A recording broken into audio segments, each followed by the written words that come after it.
la oración de intercesión. Otro elemento de la oración eficaz es la intercesión, la oración de intercesión.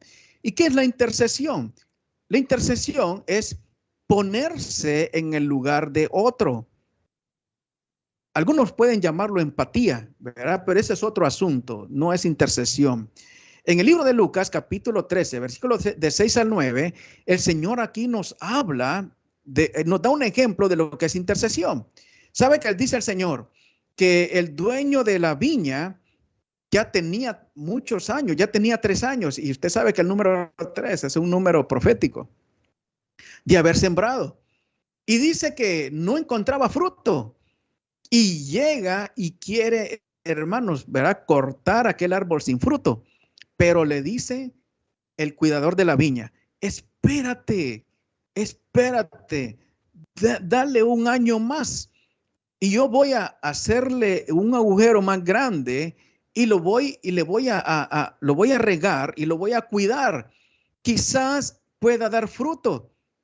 Pero si después no da fruto, entonces ahí tienes toda la potestad. Sabe, hermanos, que esta parábola es acerca de este tiempo, el tiempo que estamos viviendo, donde el Señor nos está dando oportunidad a todos aquellos que no estamos dando frutos y está como deteniendo todo aquello que sabemos que está escrito y que tiene que venir, porque está escrito.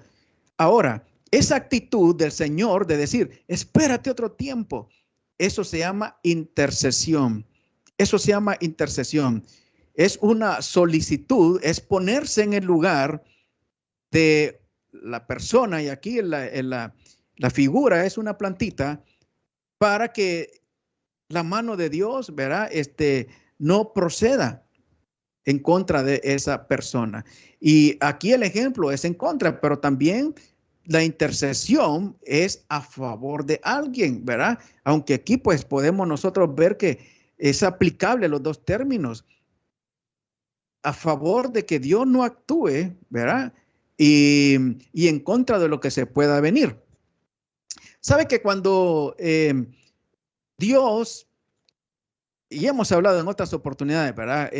Recibe a sus hijos, dice ahí en el cielo, estamos hablando del libro de Job, y dice que en medio de ellos llegó Satanás ahí. Ya le he explicado esto, por qué iba en medio ahí.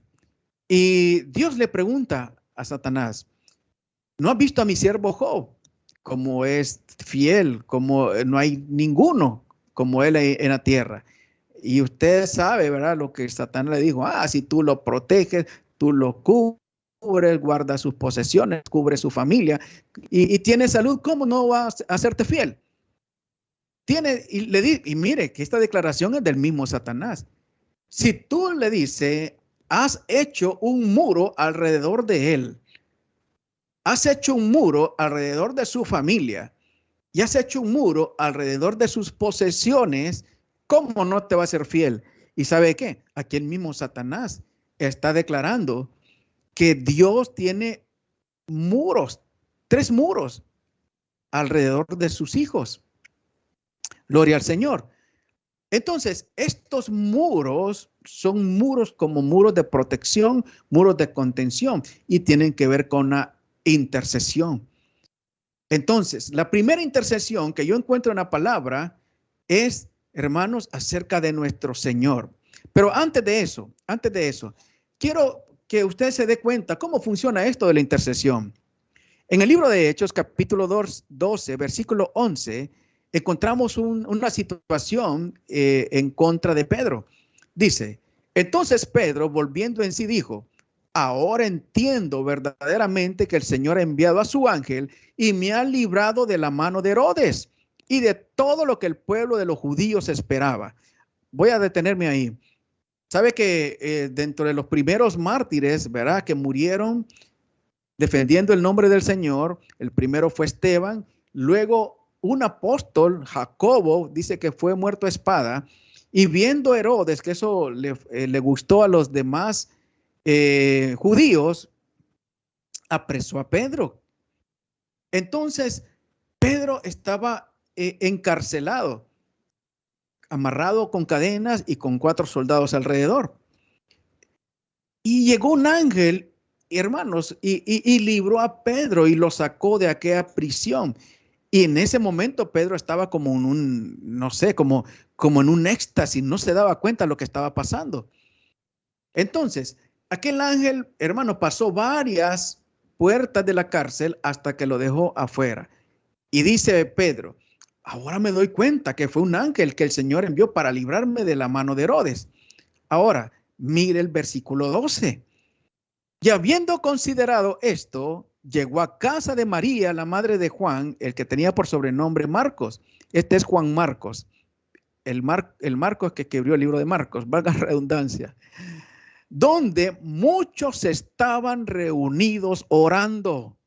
Ahora, mientras Pedro estaba encarcelado, que estaba, hermanos, así de ser enjuiciado y ejecutado. Quizás solo ejecutado y no enjuiciado. Sabe que cuando Pedro estaba en esa situación, había pueblo de Dios que estaba orando por Pedro. Y eso se llama intercesión. Estaban orando por Pedro. Y no es casualidad de que un ángel fuese enviado a librar a Pedro. Ahora la pregunta es, y la pregunta la hago como que si fuera pregunta, pero nosotros ya sabemos la respuesta. ¿No será que aquel ángel fue movido, fue enviado a libertar a Pedro por la intercesión de la iglesia, por la intercesión de los que estaban orando ahí por Pedro? La respuesta es sí, hermano. La respuesta es sí. ¿Sabe cómo estaba Pedro? Si usted lee este libro de Hechos, capítulo 12, versículos anteriores, ¿sabe cómo estaba Pedro? Durmiendo, hermano. Pedro estaba durmiendo. Entonces no podemos decir aquí que fue un mérito de Pedro, como cuando Pablo y Silas estaban encarcelados, ¿verdad? Que se pusieron a cantar y aquella cárcel se derrumbó. Aquí no, Pedro estaba durmiendo y un ángel llegó. Entonces no fue mérito de Pedro.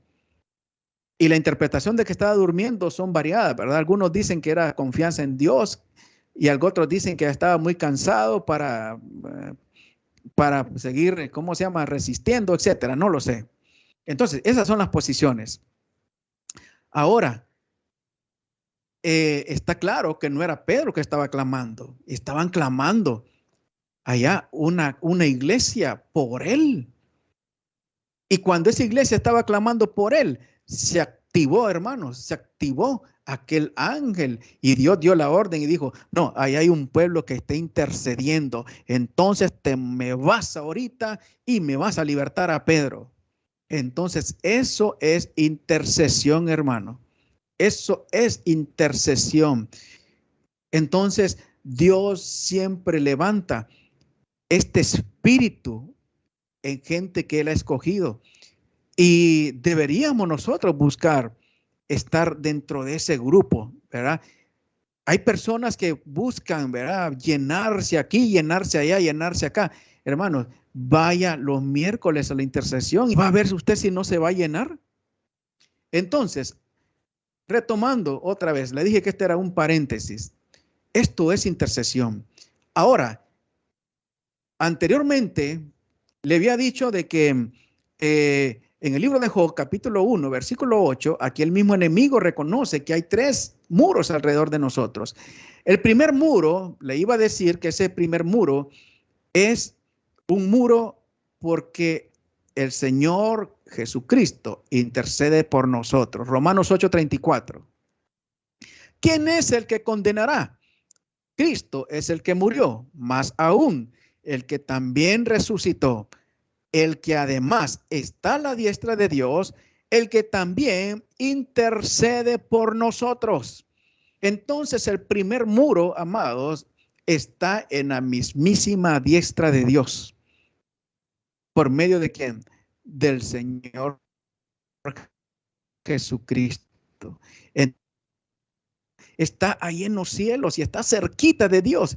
Y ahí está el Señor, ¿verdad? Hablándole y cerquita al oído al Padre y diciéndole, Padre, tenga misericordia de mi hermano, de mi hermana. Mira que todavía yo estoy haciendo un proceso en él y todavía le falta madurar otro poquito. Mira que le cuesta, yo fui un ser humano y yo sé que no es fácil. Ahí está el Señor haciendo el primer muro de contención alrededor nuestro. El segundo muro de contención y de intercesión, Romanos 8:26. Y de igual manera, el Espíritu nos ayuda en nuestra debilidad, pues ¿qué hemos de pedir como conviene? No lo sabemos, pero el Espíritu mismo intercede por nosotros con gemidos indecibles. El segundo muro, amados, que encontramos en la palabra del Señor, el segundo muro de intercesión, lo encontramos por medio del Espíritu Santo. Y dice la palabra que hay situaciones que vienen a nuestras vidas donde son tan complicadas, hermanos, son tan fuertes que a veces estamos tan debilitados nosotros que ni siquiera sabemos cómo orar. Pero ¿sabe qué? Ahí tenemos al Espíritu Santo. Es el Espíritu Santo que intercede por nosotros con un lenguaje que nosotros no podemos conocer. Todo eso que nuestro espíritu no puede traducir en palabras, el Espíritu Santo se lo traslada a Dios. Y Dios conoce lo que está pasando en nuestro interior por medio del Espíritu Santo. Entonces tenemos el primer muro de contención, el primer muro de intercesión, la persona de nuestro amado Jesucristo. El segundo muro de intercesión, el segundo muro de contención, la persona de nuestro amado Espíritu Santo.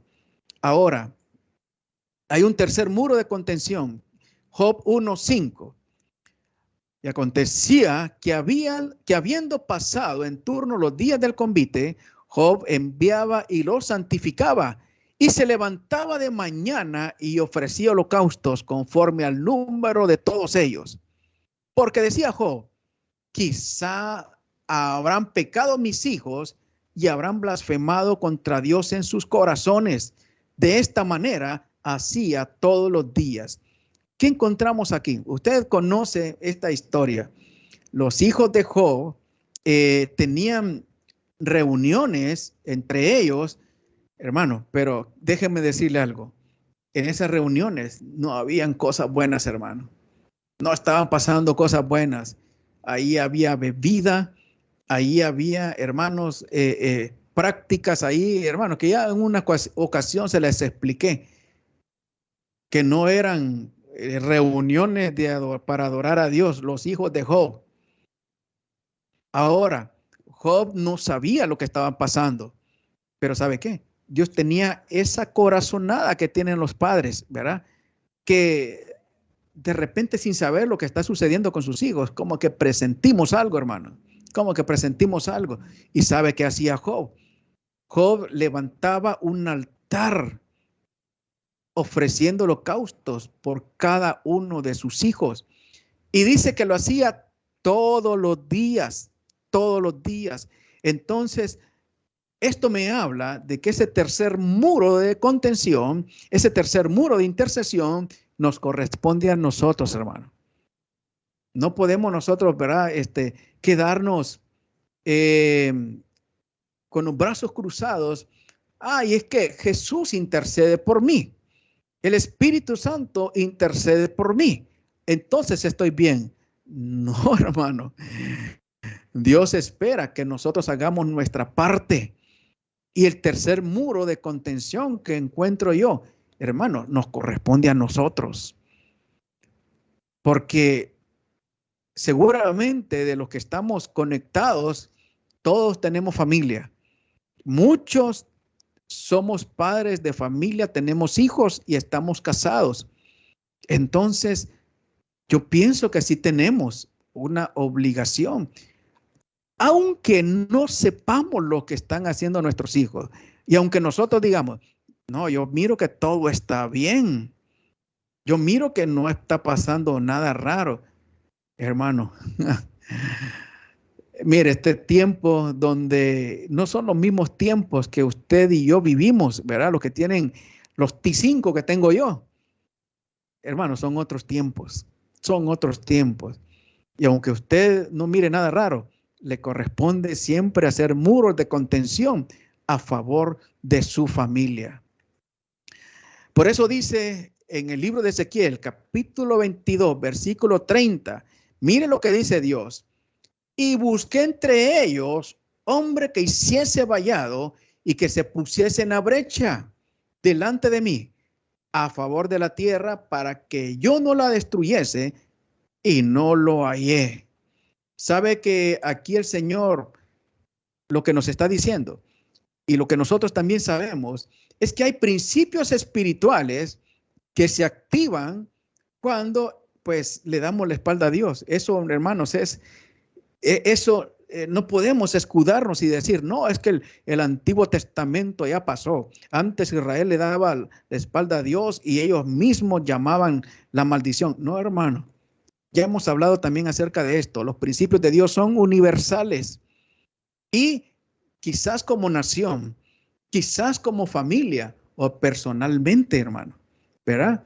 Andaremos en cosas que desagradan a Dios. Entonces, sabiendo, hermanos, que cuando nosotros le damos la espalda a Dios, se activan cosas negativas, hermanos, es abrir brechas. Cuando nosotros, es abrir puertas, cuando hacemos cosas que desagradan a Dios, se abren brechas y de repente nosotros nos damos cuenta que en nuestra familia, en la misma iglesia, se están haciendo brechas. ¿Sabe qué? Dios busca a alguien que tape esas brechas. Y ya felicité a los hermanos de intercesión, ¿verdad? Dios busca a alguien que se ponga en esa brecha y diga como dijo el Señor Jesús, Señor, espera. Ten tu mano, ten compasión y danos oportunidad. Pero ¿sabe qué? Muchas veces Dios no las halla. Y como Dios es un Dios de justicia y las leyes de Dios son universales, inquebrantables, y Dios dice, no hay nadie que apele. Entonces se activa. Pero por eso es importante que como pueblo de Dios nos demos cuenta de la identidad que tenemos y del papel que nosotros jugamos en este tiempo, en esto llamado iglesia, donde el nombre del Señor está, casa de oración. Entonces, amados, dentro de los elementos de la oración, qué importante es la intercesión. Quiero quedarme acá. Ojalá que nos haya servido, ¿verdad? Sabe que cuando yo le predico a usted, no crea que yo le estoy señalando, no crea que yo estoy de aquí para acá, perdón, de aquí hacia allá. Me acordé de la Honduras de aquí y la Honduras de allá. No crea que yo lo estoy señalando con un dedo, porque hay tres que me señalan a mí. Sabe que yo siempre, hermanos, que yo fabrico una palabra, el primero que recibe los porrazos soy yo, hermano. Soy yo. Y usted no sabe cómo siento yo los coscorrones, ¿verdad? De parte del Señor, cuando yo estoy desmenuzando esta palabra. Entonces no se sienta señalado, no se sienta que el pastor lo dice por mí. No lo digo por usted, pero a usted se lo digo. Gloria al Señor. Entonces, amados, aquí vamos a terminar. Que Dios les bendiga.